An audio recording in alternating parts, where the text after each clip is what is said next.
Hello दोस्तों, स्वागत है आपका आपके चैनल ग्रो योर फाइनेंस में, जहां आप पर्सनल फाइनेंस से रिलेटेड चीजें आसान भाषा में सीखते हैं। दोस्तों, आज मैं आपसे एक सवाल पूछना चाहता हूं। क्या आपने अपनी सैलरी स्लिप ध्यान से देखी है?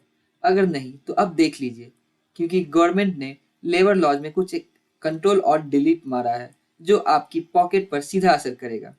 जी हाँ, हम बात कर रहे हैं इंडिया के 4 नए लेबर कोड्स की। गवर्नमेंट ने 29 पुराने कानून को मर्ज करके 4 नए कोड्स बनाए हैं।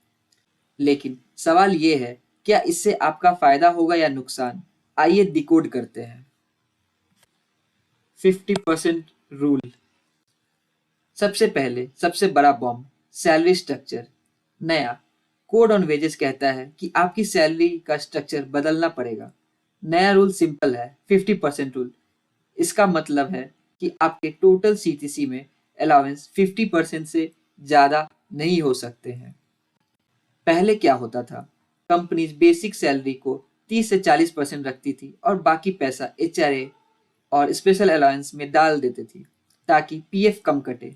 लेकिन अब गवर्नमेंट ने कहा बस बहुत हुआ, अब आपकी बेसिक पे कम से कम 50% होनी चाहिए। आइए अब इसे मैथ की भाषा में समझते हैं। ध्यान से सुनिएगा। मान लीजिए आपकी सैलरी 1 लाख रुपए है।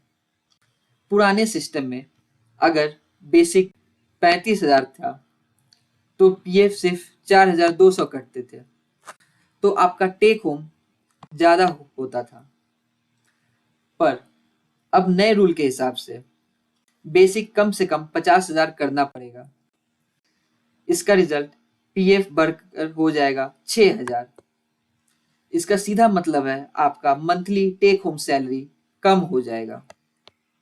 आप सोचेंगे, अरे यार ये तो लॉस है।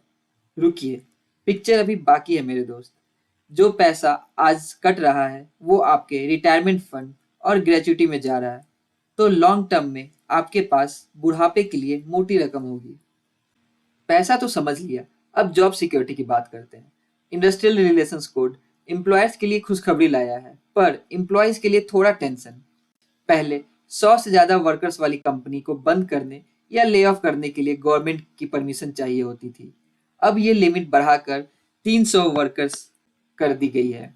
तो मतलब अब बिना किसी गवर्नमेंट अप्रूवल के कंपनी जिसमें 300 से कम एम्प्लॉयज है उनको बंद करने या ले ऑफ करने के लिए सरकार की परमिशन की जरूरत नहीं लेगी।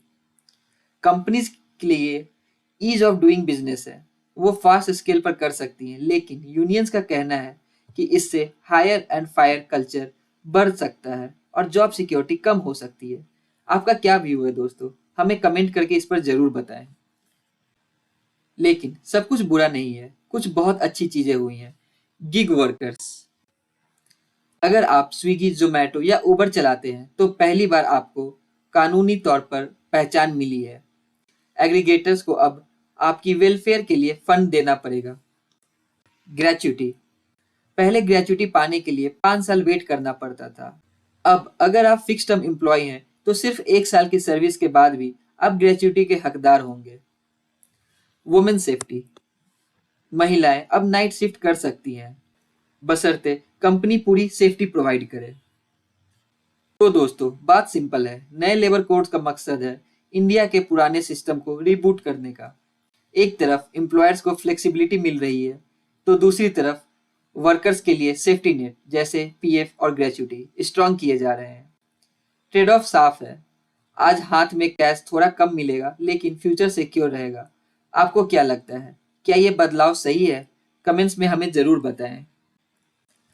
और अगर आपको ये वीडियो दिल से पसंद आया हो, अगर आपको लगा हो कि आज सच में कुछ नया और काम का सीखा है, तो लाइक का बटन दबाकर प्यार जरूर दिखाइएगा और अपने ऑफिस कलीग्स के साथ जरूर शेयर करें, ताकि सबको इन नए रूल्स के बारे में पता चले।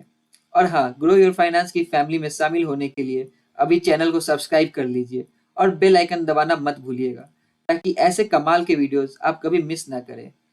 और अगर आप कुछ नया टॉपिक सीखना चाहते हैं तो हमें कमेंट करके जरूर बताएं। मिलते हैं अगले वीडियो में एक नए पर्सनल फाइनेंस टॉपिक के साथ।